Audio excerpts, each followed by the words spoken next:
taas puhelin mustaan aukkoon ja sitten se olisi vaan suunta kohti jokea. Kyllä nyt vähän kuitenkin tekisi mieli kesäiselle koskelle. Niin on siinä puolessa kyllä, kun on lämpöstä. Niin.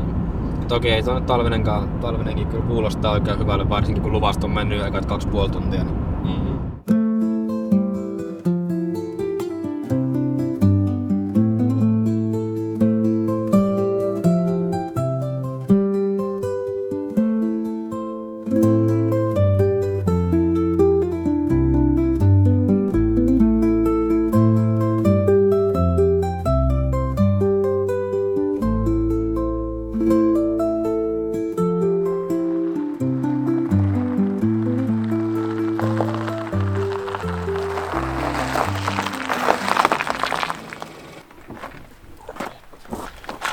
Pelipaikka. Jep. Kamaa tulotaan. Missä kohtaa reissu olisi niinku aiheellista ottaa kengistä laput irti? Vai rokkaanko vaan koko reissun toista roikkuu mukana? Palautusoikeus säilyy, jos ei pidäkään. No niin, joo. No, voin streamerin laittaa ja... Sitten mä vähän ajattelen, että laittaisin johonkin sivutapsiin jonkun liitsin. Mustan tai valkoisen. Ehkä valkoisen. Niin, joo, mä lähden valkoisella streamerillä. Joo.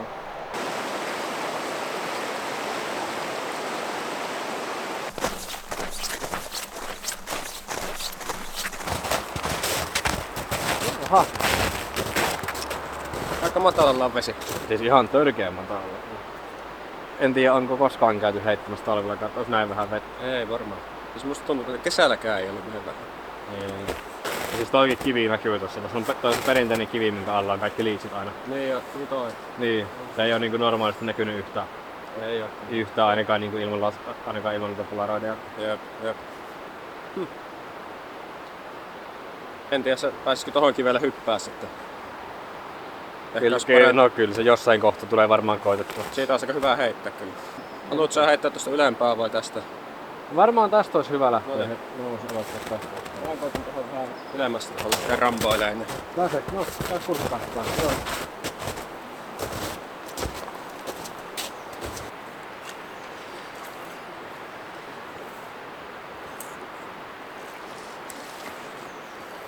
Timpukko.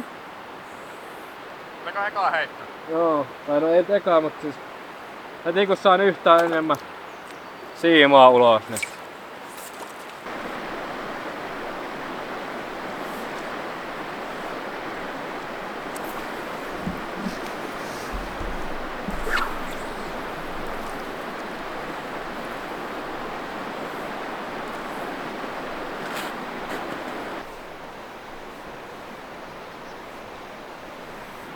Oikeastaan ihan hyvä paikka heittää tästä jäälautan päältä. Tuntuu, että monesti silloin kun tässä ei ole ollut tätä lauttaa, niin tavallaan puskat on vähän liian lähellä. Nyt pääsee vähän niin kuin irti rannasta helposti.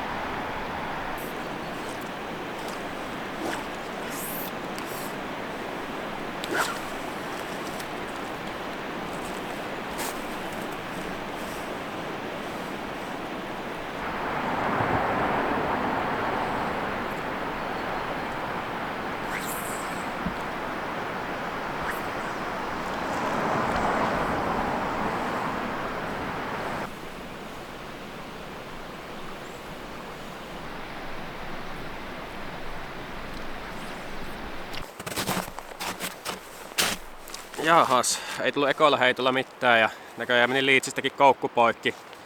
Minkähän perään sitä seuraavaksi laittaa siiman päähän sitten.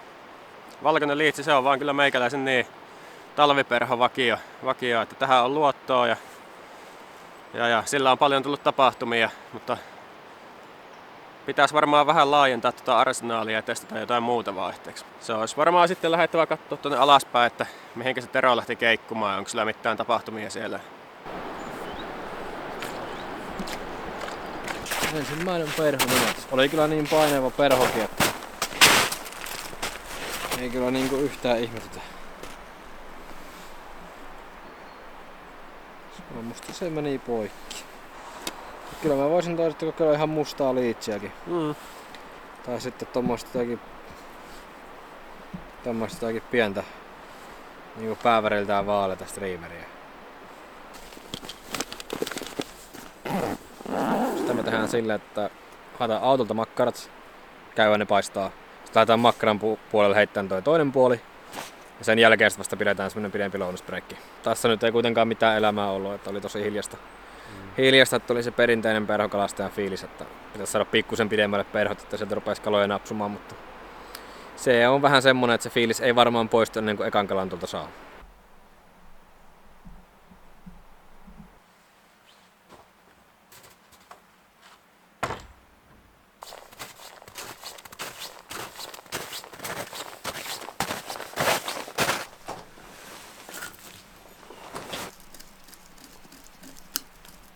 Eiköhän se noilla lähde.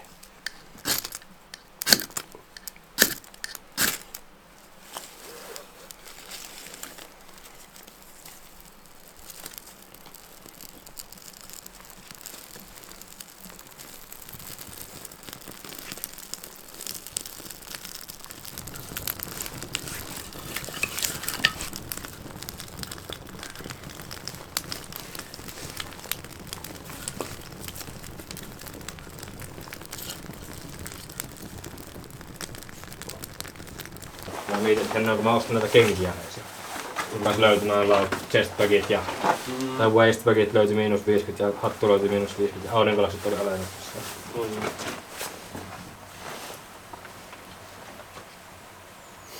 Se näyttää oikein pätevälle kyllä.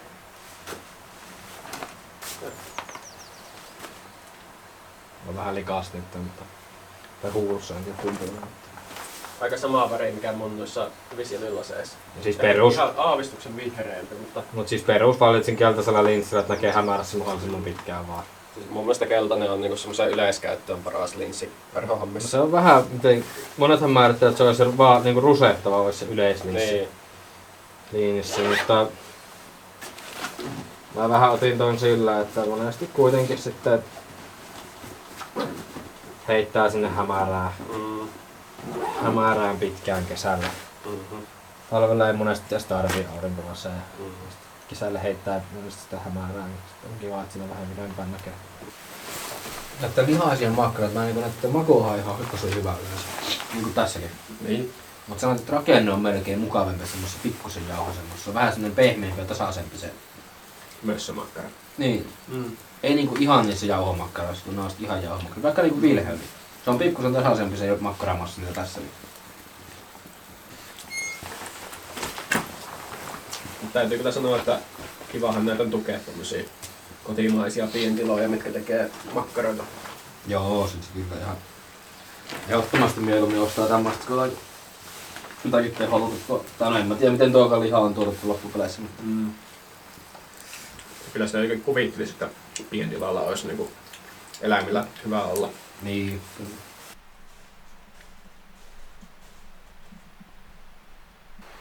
Joo, meillä toi makkaratauko venyy ihan pitkän lounaan mittaiseksi, mutta täällä ollaan nauttimassa, että ei tässä sinänsä mikään kiire ole.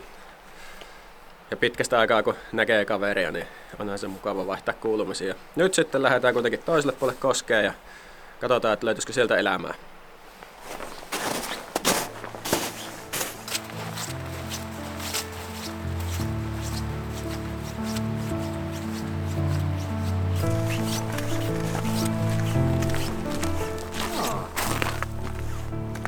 Tää on vähän semmonen paikka, että monesti kun talviaikaa on oltu täällä, niin on joutunut ihan umpihangessa tarppumaan tuonne yläosille, mutta nyt tähän näköjään käynyt joku komppania marssimassa meidän valmiin polun.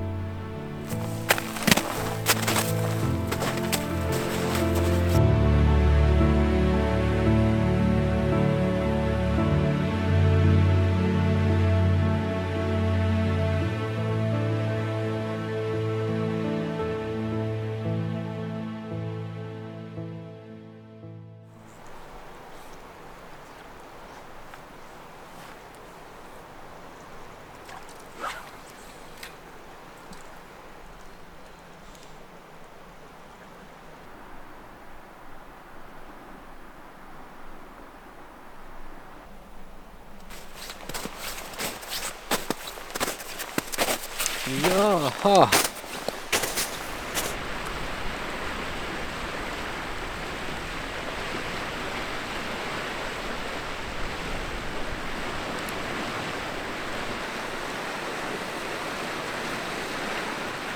Katsotaanpa. Tuo taas. Mitä kuule muualla päin Keski-Suomeen on Kotsanit voi. Tuo siellä on somea täynnä.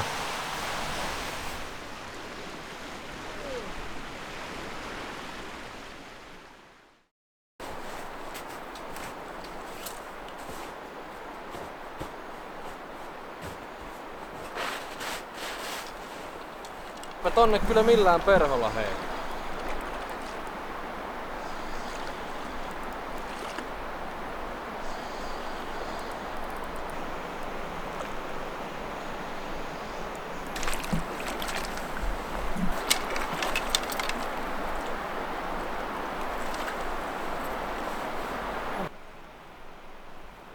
Ei se nyt varmaan hirveän kaukana kyllä 50 oo.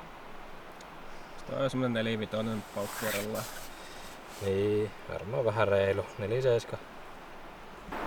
Semmonen. Oi. Hyvin perinteinen, että aivan keskellä suvantoa. Ei niinku toivoikaan heittää perholla tästä rannalta tonne asti, mistä tuokin otti. Eihän tullut tyhjä reissu tästäkään. Vaikka pitikin vähän huijata.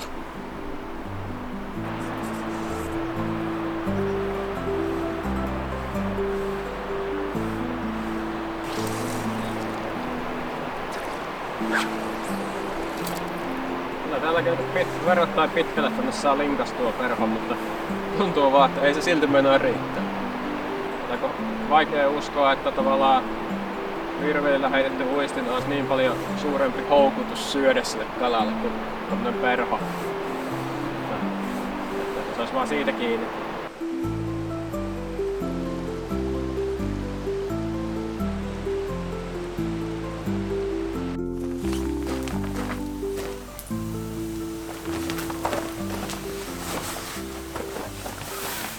Vaikeeta on perholla saada kaloja. Niin joo.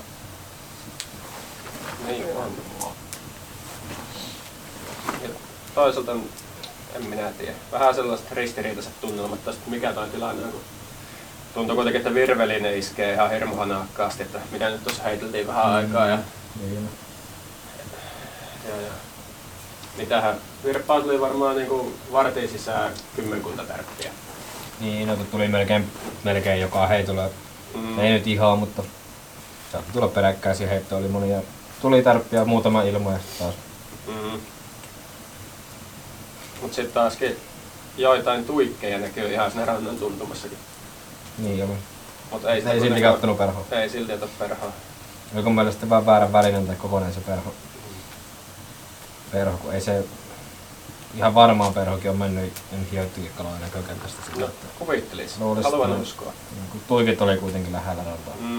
Toki sitten, että onko ne, mitä ne tekee tuikkivat kelättää, onko ne ruokailu ollenkaan vai mitä ne siinä sähässä. Ei siinä pinnassa nimittäin mitään syötävää. Niin, ainahan se on tällainen. Se on jännä justiin tossa suvannossa, niin aikaisemmillakin talvireissulla on näkynyt tuikkeja. Niin. Ei, vaikka niinku ei tavallaan ole mitään pinnanpäällistä hyönteiselämää talvisaikaan, niin jotain ne sitä käy kuitenkin mulauttaa aina. Pitää varmaan kokeilla vielä perhopuolella jotakin pikkusen isompaa. En tiedä, pitäisikö vaan koittaa sitten jäljitellä tätä punaista lusikkaa. Punaista streameria, jos vaan löytyy. Joo, joku vähän vaikka reilumman kokoinen streameri vaan siiman päähän ja koittamaan. Niin. Mutta on sitä toisaalta niinku vaativaksi tullut, jos miettii sitä, mitenkä mistä on vaikka koskikalastuksenkin aloittanut. Itse heitti silloin virvelillä muutenkin. Oli niinku iloinen, jos sai taimen ja ylipäänsä sai yhden taimenen reissussa. Nyt on vähän sille, että saa väärille välineillä taimenia, niin on vähän silleen pitkin hampain, että kun ei tule sille, millä ei onnistu perholle ja sitten virvelillä saa niinku tosta hyvinkin taimenia, mutta ei vaan niinku kelpaa. Että on vähän jotenkin semmonen ristiriitainen, jotenkin vähän tulee semmonen fiilis, että kyllä se on kauppamaksi käynyt, että ei kaloja tarjolla, mutta ei maistu. Mielestäni sä keihästää taimenit siellä, kun perho on jotain. Joo. Muista ottaa mittaa kai. Niin, mä katson aikaa, että on sopivan kokoinen ja sitten mä keihästän.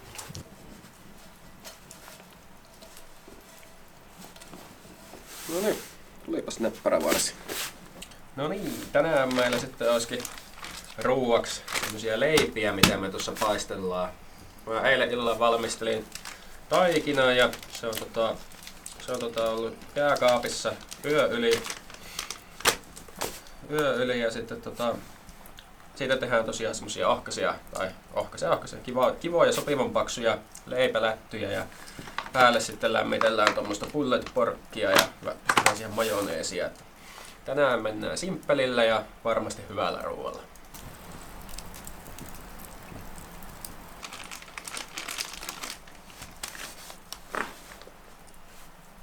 Mitähän tämmöisen paistoaikaa? Pari minuuttia varmaan puolelta.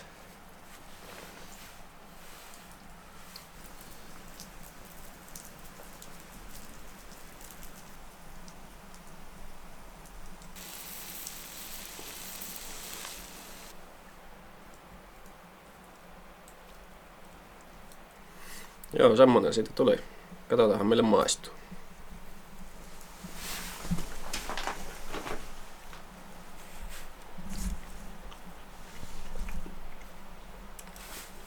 Joo.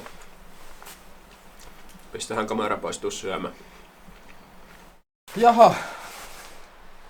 Sittenhän vaan kerätään kaikki kamppeet mukaan ja lähdetään vetää vielä viimeinen veto ennen kuin tulee pimeitä tuossa suvannut tällä puolella ja sitten vaan autoon ja kotiin ja saunaan. Jep, tehdään näin. Ai että.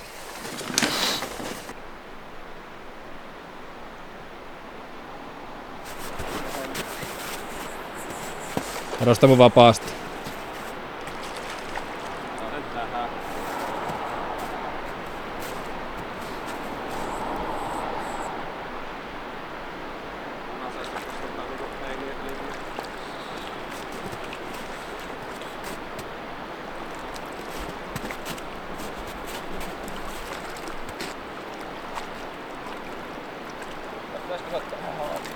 Aivan.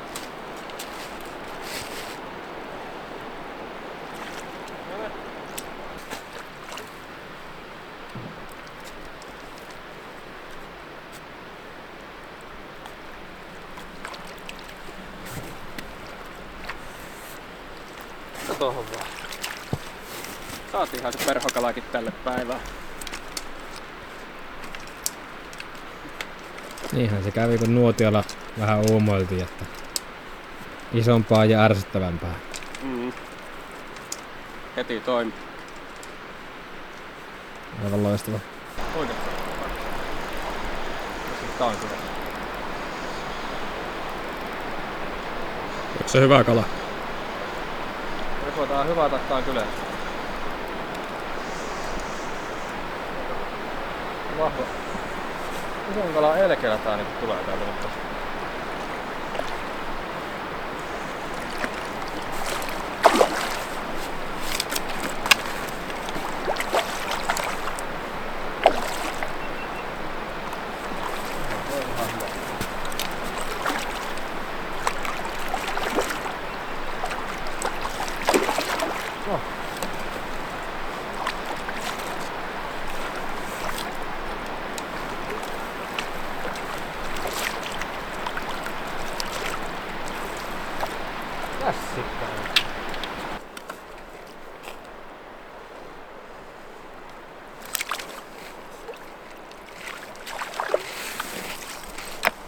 no,